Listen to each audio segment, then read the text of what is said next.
cat in the wall, eh? Okay, now you're talking my language. Do you ever drunk Baileys from a shoe?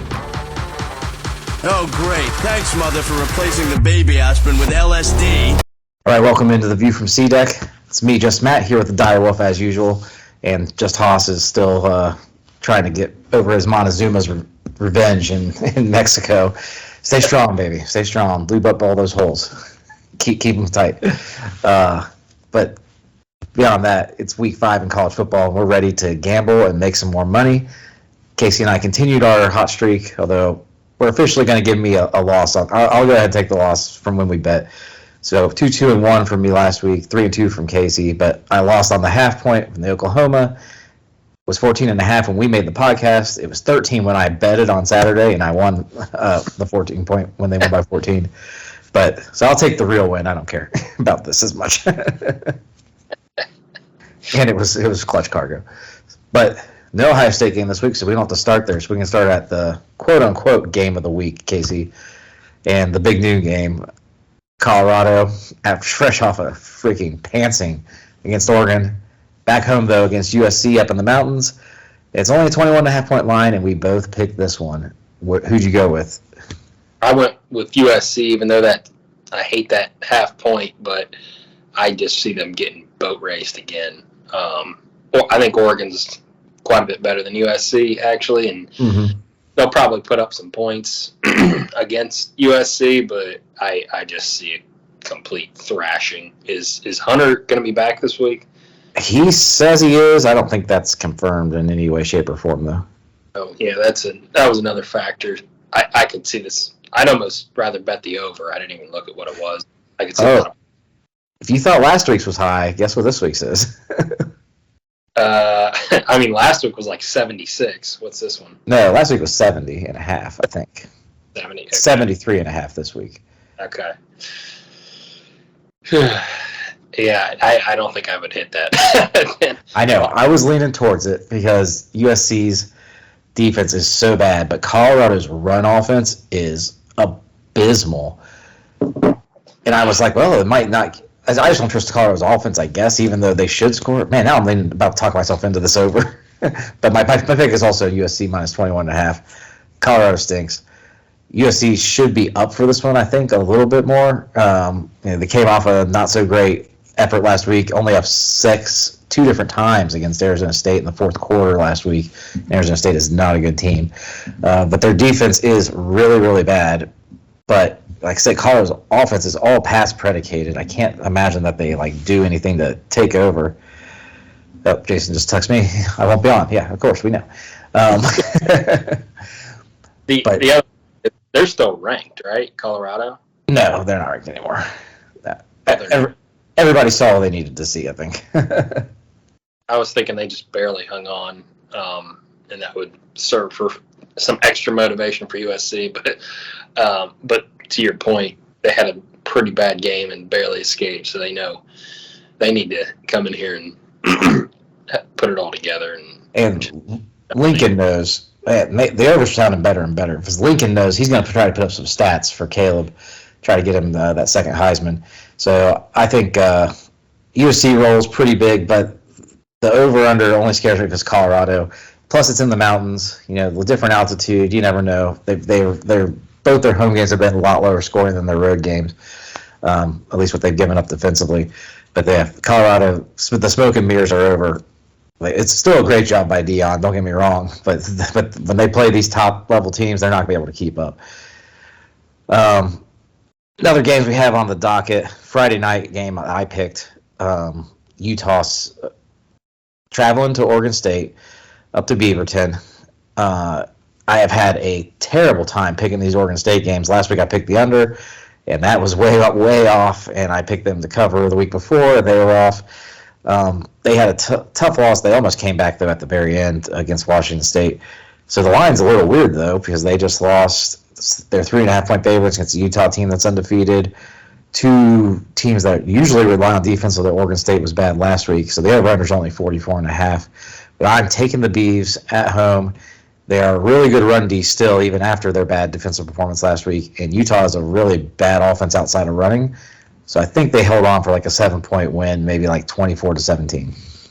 You said it's 3.5? Yeah. That is a weird line, though, because what's Utah ranked? Like 11th. Yeah, and Or 10th. 10th. Sorry, 10th. Yeah, that almost seems like ballsy pick territory, but they are at home. Yes. So that one's tricky. I could see them winning by less than 3.5, maybe. Yeah. That is a tricky one. I might go money line on that one in a real life bet.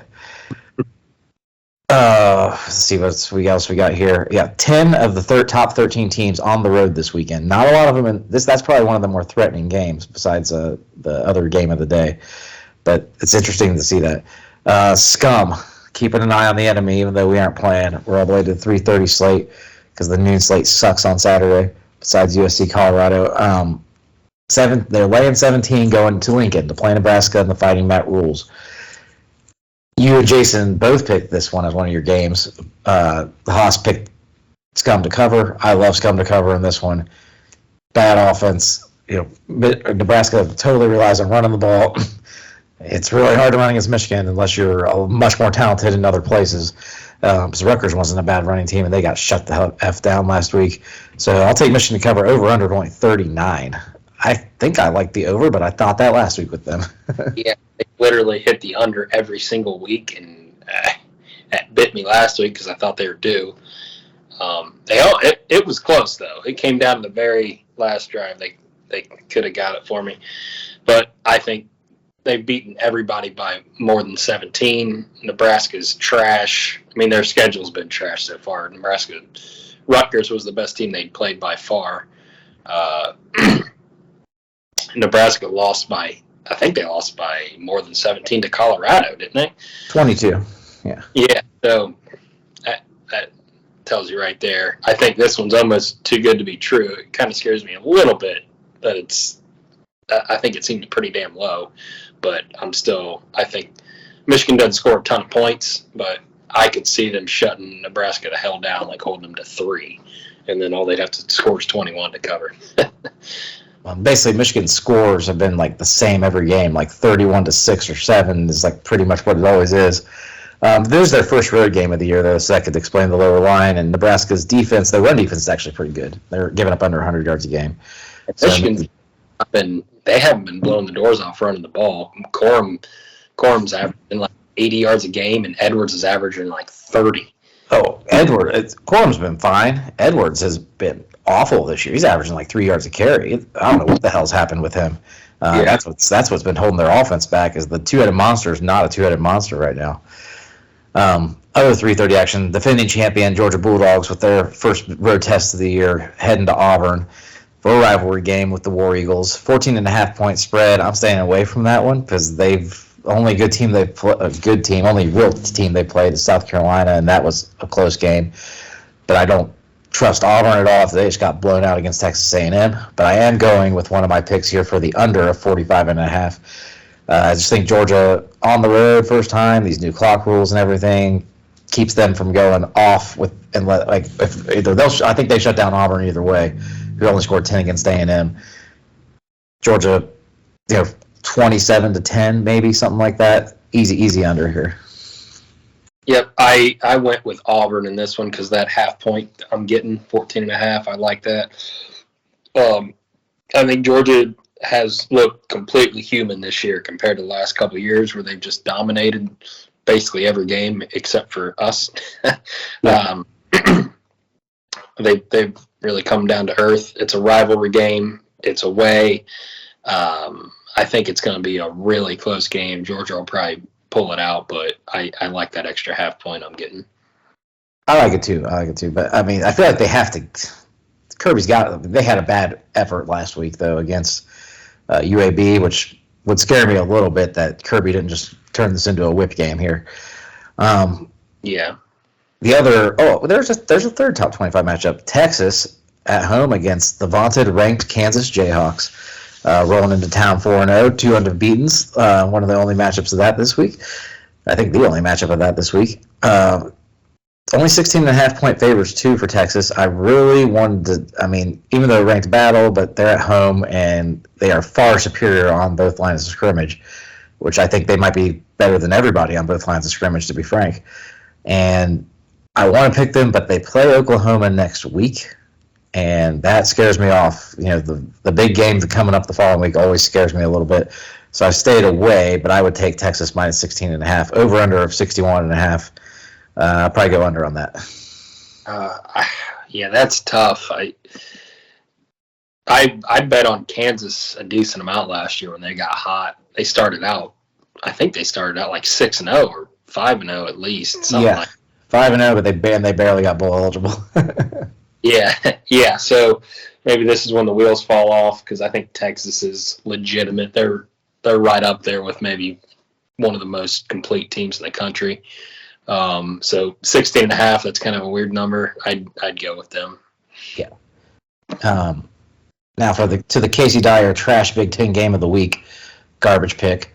Well, you've been on these Maryland games lately this year, and I think did you take Maryland? Oh, you took Indiana here took the 14 points. Indiana traveling to Maryland, 14-point spread in favor of the Terps. Over under of only 50.5. So people are thinking the Indiana defense is legit. But they did not play legit last week and would end up in quadruple overtime with freaking Akron. So why are you taking the Hoosiers in this one? This is more of a look-ahead game. They got us next week. If they win this, I know they really haven't played anybody, but I'm thinking they'll be ranked. So it could be a ranked versus ranked 5-0 matchup next week. Maybe take them a little bit for granted, thinking, they're going to whoop them. Indiana hasn't looked good. So take their eyes off the ball a little bit and maybe squeak out a win by like 10. Yep, I'm with you 100%. Just had to hear you say it. This has got the Maryland oops game written all over it. And I think, Indiana keeps it close enough. They did play Louisville really close. They played us well. They've had just a stinker last week. I think that keeps them motivated enough that they keep it close. But Maryland takes the victory. If you really want to get ballsy, you could do money line on you probably get good value on that on Indiana. Let me look at it real quick. Plus 490. Yeah, that's 5-1. That's all right. Because it's not unheard of for teams that could become quality ones for Ohio State to lose right before they play us. Mm-hmm. Another ranked matchup, LSU and Ole Miss. LSU traveling. I think I picked this as one. I did. It's one of my picks, but it's not the line.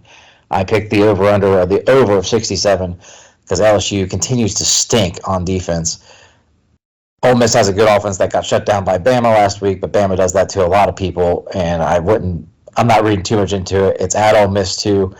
I think we have ourselves in that good old-fashioned SEC shootout in the modern days. And I think LSU, it's a 2.5-point line, though, which is real close. And I don't trust LSU anymore. I was wrong about them. Their defense just is not good. They've been giving up points left and right to teams that shouldn't be giving up huge points to, 31 to Arkansas last week.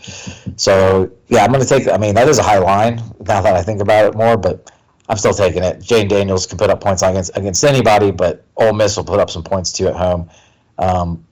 I think Ole Miss might win that game, too. I probably would take the plus 120 money line. What's the over-under? 67. So a game in the 30s. Yeah. Yeah, I could see that easily. If it's a tight game in the 30s, you got it. So I'd stay away from it, but I'd probably bet on the over. On that. You and Jason making me take weird games. One of the Haas Handies, though, 7 p.m. game.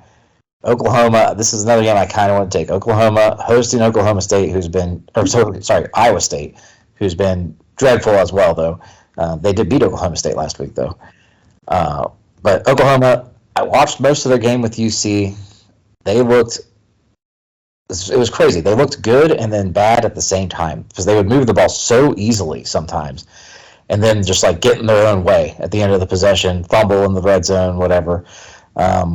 Seems like if they didn't score on a 5-play drive, then they would just do something dumb to get in their own drives. And they did that against SMU as well, only winning 28-11 against them, 20-6. But those are both, I think they were both road games. UC definitely was. So I like them. He picked Oklahoma to cover. I like them to cover, but again, they got Texas next week. They could easily get caught looking ahead. So I'm staying away from it. Over under only 48.5, mainly because Iowa State's offense stinks. Yeah, I'd stay away from that one, but I'd probably hit the.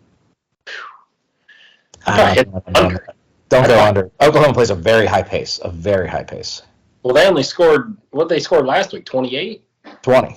But it wasn't, like I said, they kept shooting themselves in the foot at random times. Yeah, I'd stay away from it. All right, one game you're not staying away from, and the line is actually moved. Well, it would be for you against you if we counted it that way. But you picked it at +6, so I'll give you the 6. It's not 5.5. That's at now the other game of the week, Duke. Yes, Duke hosting Notre Dame. So Duke only getting 5.5. Getting 5.5. Notre Dame obviously played the game of the week last week, a very tough physical game with Ohio State. Now they travel to Durham. This could easily be a game that, I think there's a clear top 10 team. I think Notre Dame is. I think they have a good offense, good defense. Their kickers leave something to be desired, and their coaching let them down at the end of the game. But they had everything else you'd probably want, except maybe a little more explosive athletes at receiver. But other than that, they're stacked. I'm against you and Haas both took this, and I think it's both for the same reason of what Notre Dame just had to do. But I think they'll come in a little bit pissed off, a little bit something to prove, and I think they take it by at least a touchdown. So I'll take Notre Dame. Yeah, I think my philosophy is pretty obvious. Just looking back to last year, they lost to freaking Marshall after we That's beat true. That's true. They'll remember that though. So they'll remember that though. Yeah, it's a completely different team. I think they're a lot better than they were last year. But Duke is not Marshall. I can't believe I'm saying that. They beat Clemson, who should have beaten Florida State last week. They blew that though. So I just think it's going to be a really tight game. This is going to be. Do the wheels fall off for them, or do they continue to? And if they win out, they could still make the playoff depending on what all happens. Them not being in a conference really hurts them if they lose a single game, which is I always thought it's stupid for them to do that. But this year they're already screwed. Yeah, pretty much. We have to make it for them to make it, basically. Yeah. But in their minds, they got to think they still have a chance, but they have to win this week. But I think it is going to be a really tight game because Duke's actually not a bad team. Yeah. Okay. A couple quick cost handies. He's got Missouri over Vanderbilt, -13.5. Missouri's ranked. Yeah, they are ranked. They are 4-0. Haven't played much. They had the upset win over Kansas State too. But I don't. It's a weird line, and I think that's a ballsy pick line because Vanderbilt's really bad, and so I'm going to go with Vanderbilt getting 13.5 there because I didn't think Missouri was any good. It was the opposite when they played Kansas State, but the ballsy pick line favored them, and they ended up winning outright. So I'm going to go the other way with it. And he took Missouri. Yeah, he took Missouri. Okay. And he also took South Carolina playing Tennessee. South Carolina +12. That's an interesting game because Tennessee's kind of been up and down this year. I almost picked. I was going to pick Tennessee. Just you talked about it. Sorry, yeah. That was almost one of mine. I couldn't figure out my fifth game. I was going to pick Tennessee just because they have potential to be elite, but then at other times they look like dog shit. That's because their quarterback is exactly what you just described. Sometimes he looks elite, and other times he looks like dog shit. Joe Milton. So, I don't know. I see this being I could see them winning by 24, but I could also see it being like a field goal game at the end. It really depends. So that's why I ended up staying away because I think it's too roller coastery of a pick. Yeah, I think Tennessee is one of the hardest teams to pick their games right now. I I guess in big games I would lead under, but I don't even know what their over under is. So I'm not gonna look it up. I don't care about this game that much.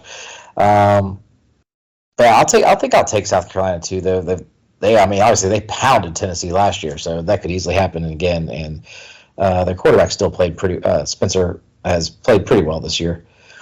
Last game I'm going to pick, and the little Pac-12 action at night with maybe the best team in the country, Washington, traveling to Arizona. Only 19.5-point favorites. This has been the story for the past few weeks with Washington, that their lines are like, oh, they're not ballsy pick bad, but they're. Are you sure that Vegas knows what they're doing with this team? I think they just don't at the moment. Something's wrong with their algorithm with Washington. They were up. They didn't cover by a ton against Cal last week. They were 21-point favorites, won by 27, but they were up like 21 like immediately in that game. It was like 28-6 halfway through the second quarter. Probably the best passing offense in the country by a lot, actually, right now with Penix and those two receivers. And Arizona, they've had a couple close games against bad teams and mediocre teams. And Mississippi State, they lost to in overtime. I don't see why they're going to stop this train from keeping on rolling. Yeah, I agree with you. You basically convinced me to make it one of mine, but I'll probably actually bet on it in real life. But yeah, I mean that spread is very odd because I'm with you there. We've been talking about there's not really one team that looks like dominant, like clearly the best, and I'd say them or Oregon right now looks like the best team. I think the 30, and this is a perfect transition, Casey. So we always talk about our 4 playoff picks, but I think there's a lot more to talk about this week because right now these Pac-12 teams, we keep saying they're going to beat each other up. I'm not so sure anymore that those two aren't by far the 2 best teams in that, and maybe 2 of the top 3 teams in the country. If I had to vote right now, Texas, Oregon, and Washington would be my top 3 in some order. I don't even know what order I put them in. I think they are so good on offense, all those teams in the Pac-12. USC, they're included in that. But the defenses that also come with Washington, and especially Oregon's D-line, they looked really good. Now, Colorado's O-line sucks. But they finally shut down the team.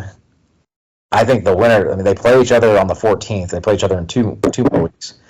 So that could be a really interesting matchup because I think a rematch is coming in the Pac-12 championship game too between those two. But what are you seeing now in the national landscape? There's quite a few teams I think that have a legit shot at winning it this year, and hasn't been that way in a long time. Yeah, there's a lot of parity in the game right now. We were saying off the podcast it would have been a great year for it to be 12 teams because there would be, Oregon, Washington would for sure be in. I guess, you can't say for sure this early, but you'd probably get USC in too. Then you probably get the top 3 in the Big Ten all in, us, Penn State. Then you got Texas that's in, maybe Oklahoma, I don't know. Obviously Georgia. And then Florida State. That's 10 really good teams right there that can battle it out. I don't know. There would be a non-Power 5 team that would make it per the rules, right? Yeah. I don't really know who the hell that would be this year. Fresno State's looked really good. They're ranked in one of the polls, and they've blown out everybody they played besides Purdue. It was a closer game, but they won at Purdue. Yeah. So, that would be real interesting if it.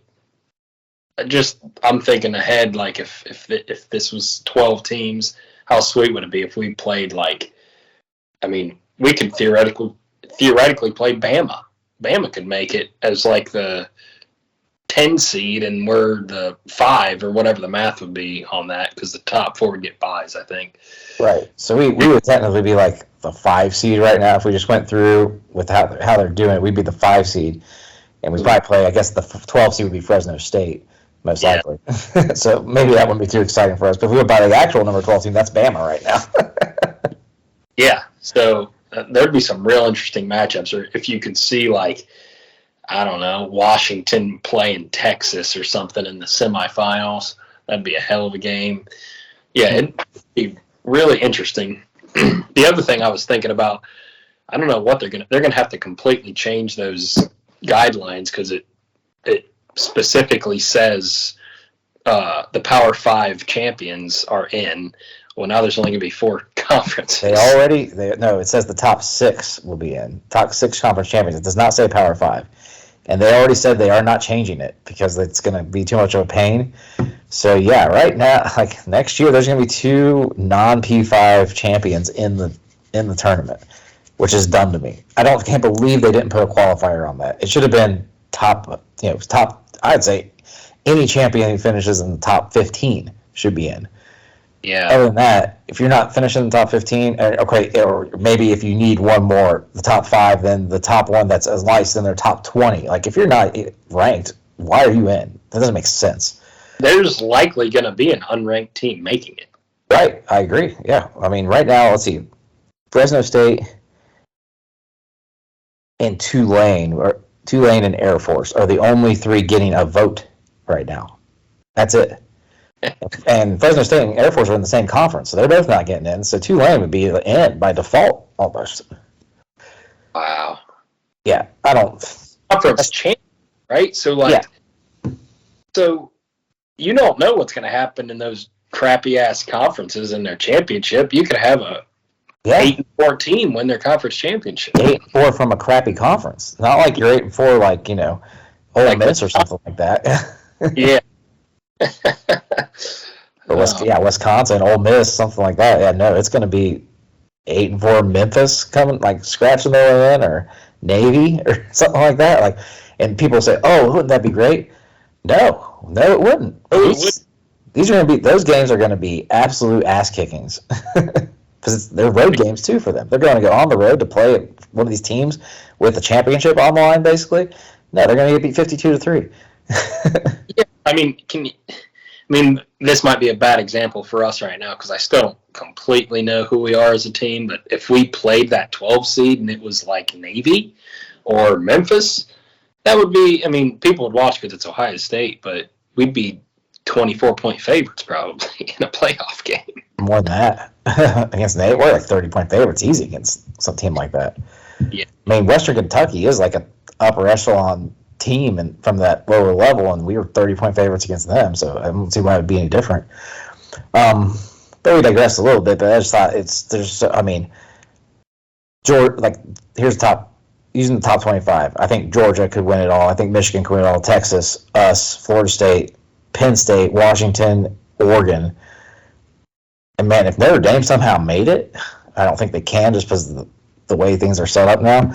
I think they'd have a shot. USC is the only one in the top 10. I think I wouldn't get in Utah for like the opposite reasons. One's offense and one's defense that I don't think they have enough to hold off 2 teams of the caliber I just mentioned. But everybody else there, I mean, they're evenly matched. I don't know who I'd pick in any of those games. Yeah, I mean, you just named 10 teams that have at least like a good to great offense and defense. Like all teams are good on both sides of the ball. And even Oklahoma, like if they actually put it together on offense, like they got the talent to do it, and their defense has been playing a lot better than they did last year. So they haven't played a great offense yet. So we'll find out Red River Shootout a lot about that.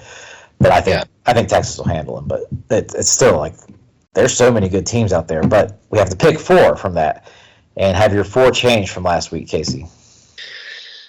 Oh man, I actually think maybe they have. I don't know if I trust Florida State. I mean, they covered for me, but I thought they would smack Clemson. Thanks to overtime, they covered for you. Yeah, I got lucky. Like they shouldn't have even gone to overtime. I thought they did not look good in that first half. So I don't know. I've stayed away from the Pac-12 just because I think they'll eat each other alive. Like obviously somebody's got to lose in Washington, Oregon, and then if the loser of that or the winner of that loses to USC, I don't know. I'm staying away from the Pac-12. I guess for now I'll keep it the same. If somebody dominates that Oregon-Washington game, I'll probably go with that winner over Florida State. So my 4 are Georgia, us, Florida State, Texas. All right, we're still similar here because I have Georgia and Texas. because Georgia's schedule is still crap. And Yeah. they should if they make it to the SEC championship undefeated, they'll probably be in no matter what happens. Which they shouldn't be, because they'll still have like no marquee wins, but that's just kind of how it feels like it's going to be. Mm-hmm. And I think Texas is maybe the best team in the country right now, and as long as they beat Oklahoma one time, when they get 2 cracks at them, most likely they're going to be in, because they got the big win over Bama, and I think they run roughshod over the rest of that conference. I still have Penn State. I'm not super high on. I mean, I'm still high on them because obviously they win 31-0 against Iowa. Big game. Aller doesn't look great, but he throws 4 touchdowns, no picks against Iowa. That's not bad in the rain. It's only like 160 yards. But I'll still go with them. I don't see a reason why they can't win out against the Big Ten, but I can also see that James Franklin pulls a Marcus Freeman and costs them both the Michigan and the Ohio State games because of that. But I'm out on Florida State now, I think. They've 2 weeks in a row, road games against teams that I think they should be beating worse than they have. Something's off with them, and LSU isn't what we thought they were, and that win even is a little over-exaggerated because they stopped LSU inside the 10-yard line twice in the first half because they were being dumb, and I think that changed the way that game got played and changed a lot of momentum. So I'm out on Florida State because I don't think they're going to run the table anymore, and I think it opens up the door for the Pac-12 to get even a 2-loss team in because of how good they are, and I don't think they'll have to worry about it. I think Washington gets in there. Or whoever wins this first Washington-Oregon game, I don't see them losing more than a game. They might lose the rematch in the Pac-12 championship. That's it. So I'm going to put Washington in for now, though, just because they haven't shown any real cracks yet. Yeah, I don't blame you on that one. It was hard for me to. I'm not loving Florida State, but I think they'd be in as a 1-loss champion over a 2-loss Pac-12. So I think a 1-loss Pac-12's in no matter what. Yeah. But there's never been a 2-loss team in the playoff. So you're probably right about that because of that what you just said. It'd be pretty ironic though if the only 2-loss team that ever make the playoff is in the Pac-12 who's about to dissolve. I will say I think whoever's 5th is going to be getting screwed this year. Like this is why we definitely needed the expansion, because it's going to be like a 1-loss team that either won their conference or is Notre Dame, who only lost to us and means they beat USC and Clemson and Duke and a bunch of like solid teams, and they're just going to get screwed because it's the way it is. There's only 4 spots. You don't have that conference championship, and you didn't win all your marquee games. It could be us with 1 loss not making the conference championship with one of the schedules in the country. I'd say one of us from Michigan or Penn State, one of the 3 of us could easily be the 1-loss team that doesn't get in. Yep. I don't see anybody beating us on our schedule besides each other. No. Of course, I'd be loved to be wrong. Go ahead and win that game, Matt Rule. All right, but that'll do it for this week. Going a little long, but I just thought it's so fun to talk about college football right now. It's such a great year so far. Even though the clock rules make it drive people batty. And we have coaches going full WWE with Coach Prime and Coach Day now. I love every second of it. So, but thanks for watching. Like, subscribe, comment. Let us know what your 4 teams are for the playoff this year, and we will see you guys next time. Hey guys! Whoa, big gulps, huh? All right. Well, see you later. A rich man's world.